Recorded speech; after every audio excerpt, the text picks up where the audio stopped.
Here's the thing you're not saying out loud. Nothing's wrong, and somehow something is. You can't point at it. You can't screenshot it.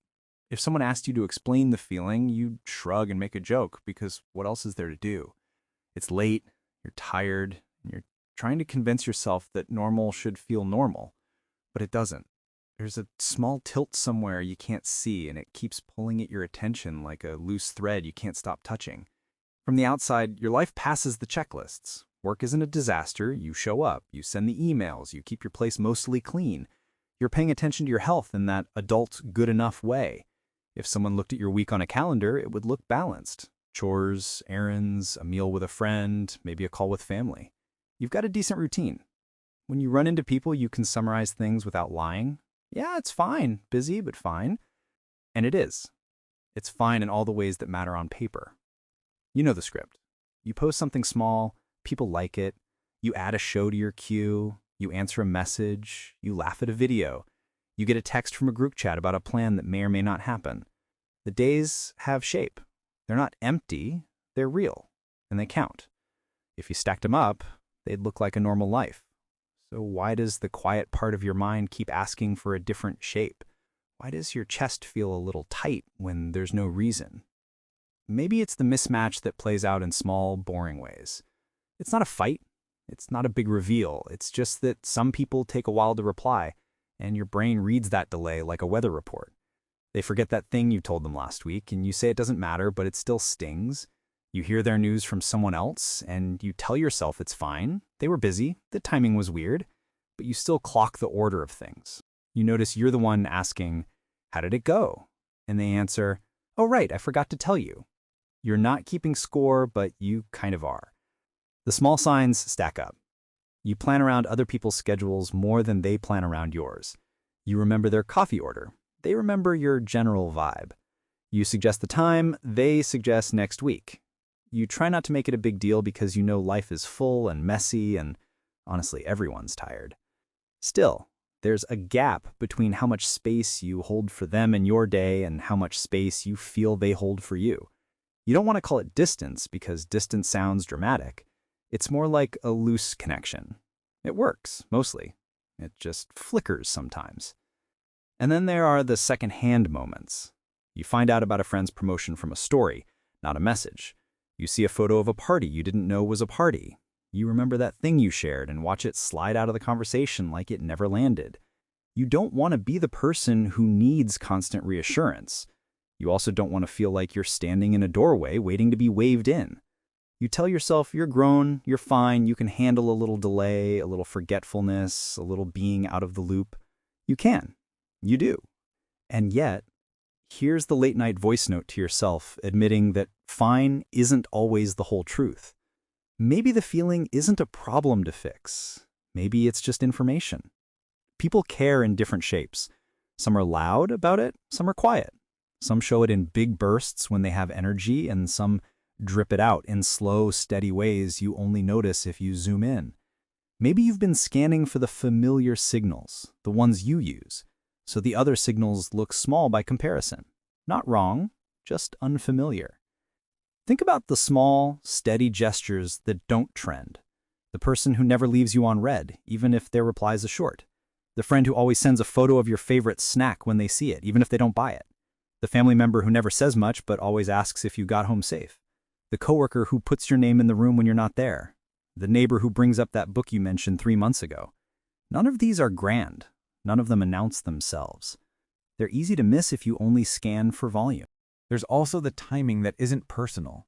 People's energy comes in waves you can't see. The person who's slow to reply might be knee-deep in something they haven't figured out how to name yet. The person who forgot the detail might be running on fumes, not on purpose. You know this because you've been that person too. You've looked at a message and thought, "I'll answer when I have the right words." And then a day passed, and then 3. You've cared and still fallen short of the picture you wanted to paint. So maybe some of what you're feeling is the old human lag between care and action.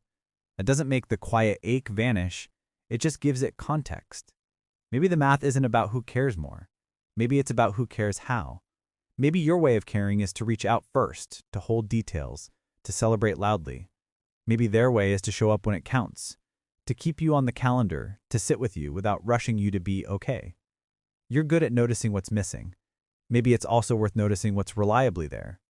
There are steady things you don't need to hunt for. The friend who never leaves early. The one who shows up on the first day you need them, not the 20th. The person who doesn't interrupt you when you're halfway through a messy story. The short, thinking of you text that lands at the right time. The made extra message when they cook too much. The simple, want to walk? Ping on a Sunday. These aren't perfect answers. They don't fill every gap. But they do mark a kind of baseline you can trust, even when the louder signals are off. You can let fine stand while also making room for off. Both can live in the same week. You don't have to turn the feeling into a verdict about you or them. It can just be a soft flag that says, hey, something's not matching up right now. Sometimes the mismatch will pass on its own, the way things do when life stops crowding the edges. Sometimes it'll hang around until it becomes obvious what it's pointing to. Either way, you're allowed to notice it without making it a story about your worth. And maybe there's a gentle shift you're already making without naming it. You're leaning a little less on speed and more on pattern. You're clocking the follow-through, not the fireworks. You're letting yourself be surprised by the boring kindness that keeps showing up. You're not forcing the old picture. You're letting the current picture be what it is, even if it's less dramatic than you imagined and more grounded than you gave it credit for. It's late. Your room is quiet. Your phone is somewhere within reach. Maybe face down, maybe not. You mentally skim the day. The message you drafted and didn't send. The answer you gave that was simpler than the truth. The meme that made you laugh even though you were a little sad. The name that came to mind for no reason. You're not in crisis. You're just aware. Aware that you want to feel close without asking for proof every hour. Aware that you don't want to carry the whole distance alone.